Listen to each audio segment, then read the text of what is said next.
everyone, and welcome to this week's Culture Report. I'm Antonia Velez. The Trump administration is pausing all immigration applications from people in 19, quote, high-risk countries of concern. Now, this was laid out in a memo posted by U.S. Citizenship and Immigration Services. The Trump administration put travel bans on those countries earlier this year, including Iran, Somalia, Venezuela, and Afghanistan. Now, this is the latest of the administration's policy changes affecting migrants' ability to enter or remain in the United States since a suspect identified as an Afghan national shot 2 National Guard members in D.C., killing one. Now, since then, the administration has said it's pausing all asylum decisions, doing a, quote, rigorous re-examination of green cards, and suspending all requests surrounding immigration proceedings for Afghans. Just days before the shooting, a memo obtained by AP shows the Trump administration was already planning to review cases of refugees who came to the U.S. while former President Joe Biden was in office. Officials say these immigration sweeps are necessary for national security, but some critics liken them to collective punishment. Others say that reopening cases is a waste of resources. When it comes to migrants themselves, though, the changes come with uncertainty. Andrea Loya is the executive director of Casa de Paz, which is a nonprofit in Colorado that works with folks who are released from detention. And she says she's noticed recent concern. There's an increase of, for sure, people looking for even just attorneys on trying to evaluate their cases and figure out, do they have a legal pathway? Is it safe for them to pursue an immigration case? Is it safe for them to seek a different adjustment of status? Those kinds of things, because I think the fear is very much there. And so people are now, wondering what's to come next. Now, Andrea said she started working with the organization as a volunteer more than a decade ago, and the biggest shift she's seen in the immigration space during the Trump administration is the criminal narrative that's being pushed about migrants. She says for many people she's worked with, ICE detention has actually been their first encounter with police. She also added that she's seen the number of detentions rise, all while the number of people released from detention is lower than what they saw even a year ago. And Colorado is among 21 states suing the federal government over new guidance restricting SNAP benefits for certain green card holders. The lawsuit argues that the changes contradict existing law, threaten vulnerable immigrant communities, and impose unfair financial penalties. In October, the USDA announced that green card holders who were previously asylum seekers or refugees are not eligible for SNAP. Colorado argues they are eligible and should receive benefits like they have been in the past. Lawful non-citizens only make up about 4% of all the SNAP recipients in the state. The majority of those are green card holders. And this week, Republican Ohio Senator Bernie Moreno introduced a bill that would require U.S. citizens to forfeit their dual citizenship. The bill says having foreign citizenship may create conflicts of interest and divided loyalties. On his website, Moreno says, being an American citizen is, quote, an honor and a privilege. And if you want to be an American, it's all or nothing. Now, as a Colombian American and dual citizen myself, to have to forego part of myself to hold on to another part of myself feels like an oxymoron. My identity is all or nothing. And this week marks 70 years since Rosa Parks refused to give up her seat on a bus, defying segregation laws of 1955 and kickstarting one of the most significant social movements in the history of the U.S. Parks is certainly known for her role in the Montgomery bus boycott. This was a 13-month protest that started after she was arrested for refusing her seat, and it led to the desegregation of public transportation, which was crucial in the broader civil rights movement. But although Rosa Parks is a well-known civil rights figure, the story we're told about her is often incomplete. Dr. Ashley Lauren Sanders, a historian with CU Boulder, says it's about time that we change that. We've often been taught that she was a little old lady, a seamstress who got tired one day on the bus and decided to not give up her seat. And that is pretty much maybe the extent of what we were taught. And I think who she really was an activist before that moment and long after that. Lauren Sanders said Parks had worked with the NAACP for years, and she'd participated in things like anti-rape activism and school desegregation. She continued to be involved in Black activism and other social causes for the next 50 years of her life. And according to Lauren Sanders, pushing this genteel narrative of Parks and painting her rebellion as a coincidental result of her circumstances, it negates the fact that she was an involved activist who knowingly decided to commit an act of protest to further a cause she was passionate about, and ignoring ignoring that intentionality downplays the repercussions of her decision and how radical it really was.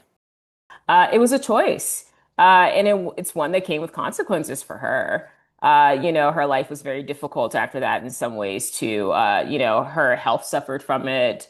She lost her job. Her husband couldn't get work. They had to leave Alabama, where they were both from, and move to Detroit. She's a contemporary of people like MLK, right? But we don't see her like as that same sort of like direct actor. And I think that that's how we view a lot of actions by women historically, and women have to be put into a particular mode of activism that's acceptable.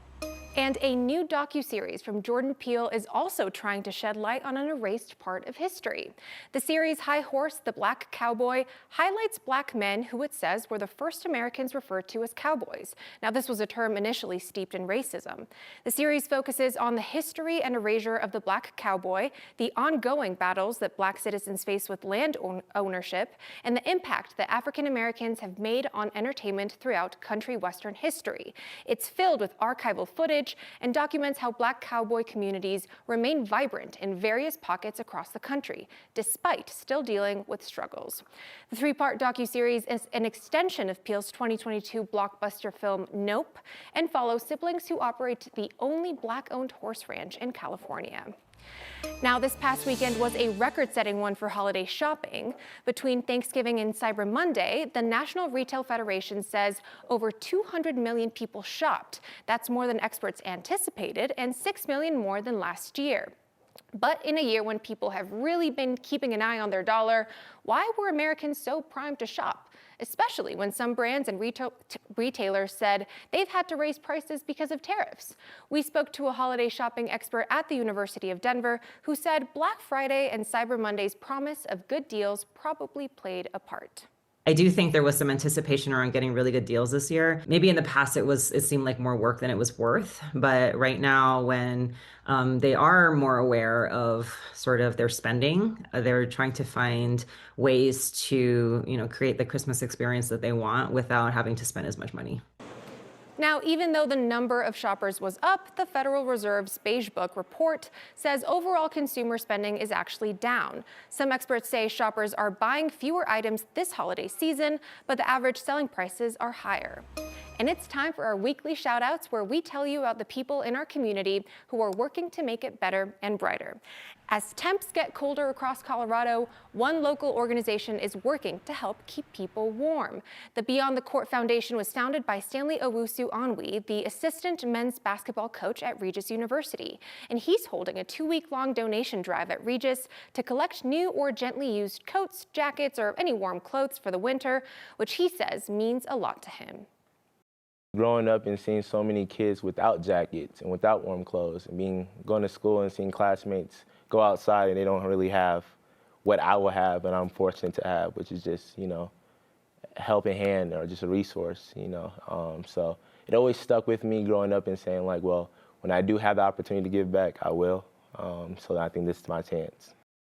People can start dropping donations off this evening at the Regis Fieldhouse, and that drop-off spot will be there through December 18th. And our second shout-out goes to Pongo the Goat for his work inspiring people to donate to the Salvation Army. He's been putting in hours as a bell ringer in southern Colorado since 2023, and donors confirm he's part of the reason they're contributing. What motivated you to donate today? Well, we always do, but definitely the goat ringing the bell was... It definitely closed the deal. If you have a person or organization you think deserves a shout out, let us know. Send us a text at 303-871-1491 with what they're doing to help the community. And don't be surprised when we reach back out to ask you more about your special people. Well, it's the holiday season, and no matter what you celebrate, this time of year is usually synonymous with a bunch of social gatherings, gift giving, and perhaps reuniting with people in our lives we've outgrown or just don't see very often. And while this can be fun, it can also be overwhelming. So it's important that we take care of our mental health. So joining us today is Dr. Cheryl Ziegler, our mental health expert. Thank you so much for joining us. Thanks for having me. Of course. Okay, so I want to start with the gatherings of it all. It can be very, very overwhelming because a lot of us are dealing with work, perhaps even school. So what are some tips on setting boundaries and still making sure that we make time for ourselves? Yeah, I mean, I think the first thing, like even today, this is sort of the beginning of December, and it's starting to feel like all of the pressures are really mounting. It probably started last week. So one of the things in terms of setting boundaries is first, even within yourself. What am I going to say yes to? What am I going to say no to? Where am I at with the perfection level and scale, right? Am I high perfect? I have a fantasy of how this is going to be. And does that need to be readjusted? So boundary first within yourself. That really sets the tone and makes a big difference. And then that goes to outside of you. So whether that's a boundary around finances, maybe a parent has kids who are asking for a whole bunch of things. They know they cannot afford all of those things. Set the boundary again within yourself first to say, I will not go into debt. I'll go into, X amount of debt for a short amount of time that I can pay back. Really be cautious about the finances because that's one of the big stresses. And so also telling kids, hey, you were asking for a whole lot of things. Maybe pick your top 3 favorites. And so really putting that out there. And then, of course, with family members who want you to do a whole bunch of things, I think really think about what would really make the holiday most meaningful. What do you remember from last holiday or one of your favorite holidays? What made it so great? Because it can feel overwhelming. Like, what am I going to even pick? Well, just take a quiet moment and say, what have been some of my favorite memories? That's what I want more of. Totally. That's super helpful. Thank you. And in regards to these gatherings, a lot of them are surrounded by family members, some of whom, we might not have the same belief systems, be it politically or otherwise. And we've all seen the memes, all the jokes of like the dreaded dinner table conversations, but it can also be very, troubling to folks. It can be hard. So what are some tips on navigating these difficult conversations and also setting boundaries in those moments, being like, I'm actually not willing to have conversations about this? Well, and what you just said right there is that first piece of like setting a boundary within yourself. Like, I'm not going to be baited into talking about X, Y, or Z, right? And that starts with yourself, because when you go in and you have a mindset, it doesn't mean that you don't actually do it and that you stay perfect to it, but you go into it saying, nope, I will not talk about politics or the last family gathering where some big drama happened, right? And so first, really think to yourself, what am I willing to talk about? What am I not willing to talk about? But I think some other things we can do is we can set the tone for the dinner. Really, maybe starting it off with, it's always nice to start off with gratitude. If somebody says something around gratitude that's kind of backhanded, just ignoring it, right? And just like, I'm not even gonna make a comment about what that really meant. And then really setting the tone for, maybe it's a structured kind of thing. Like, what are 3 things you guys wanna do this year? What goals do people have? What's something you're proud of? If you can structure the conversation and put it on topic, something that everyone can contribute from kids to grandparents, that can also be really, really helpful. So, really it's a lot of intention. I mean, the theme of everything I'm saying is be intentional. Don't go through the next 3 weeks just on autopilot, because if we do that, we go, oh my gosh, I didn't do this, I didn't say this, I didn't get this. And that's where we start to then feel bad about ourselves as well. So really, really be intentional and take breaks as needed. Right, I like that. Okay, on the other side of that coin, a lot of us unfortunately can't spend time with our family members, or maybe we don't have a great relationship with our family and don't see them at all. And it can be a very lonely time. What are some tips on dealing with this loneliness? Yeah, I want to say that the loneliness piece, for a very long time, we know that people report the highest levels of loneliness at the holidays. So even though we're talking about family gatherings and the problems with that, there is a whole other end of the spectrum where people are, estranged from their families, or they have significant losses. And so loneliness is something to be so aware of. I think one thing I would want to say is, if you're thinking of someone right now that you might imagine would be lonely, like, I just encourage people to reach out. Reach out to them. Maybe it's just to reach out and say, I'm thinking of you. Maybe it's to invite them to come over for something. I think that's important. But if you're also the person who is lonely, you can also think about, is there someone that I can reach out to? being lonely, what happens is it perpetuates itself. So we're lonely, and then we stay lonely because we feel like I'm just going to stay home. Yeah, that's just to watch a movie, right? It just is a cycle. Yeah. Doing one little thing that can take you out of that one thing, even just, hey, are you open for a coffee or a FaceTime, or a phone call? It's great to be in person, but sometimes we don't have that option. And so when we don't have that option, a FaceTime is a great other option. So reach out, write a letter to somebody, maybe make amends somewhere, even if the amends is just on your end. Those are things that really can make the difference from having a really sad and lonely, isolated time to a time where you go, maybe there is some hope. That's so true. A phone call really does go a long way. So I like that. Thank you. I think to kind of wrap up, the concept of food is often overlooked when it comes to conversations about mental health, and the holiday season is really so centered around food, and a lot of people struggle with eating and food, sometimes silently. So what are some tips to kind of what are some things that we should avoid when it comes to maybe members of our family who we're sitting at the table with who are struggling?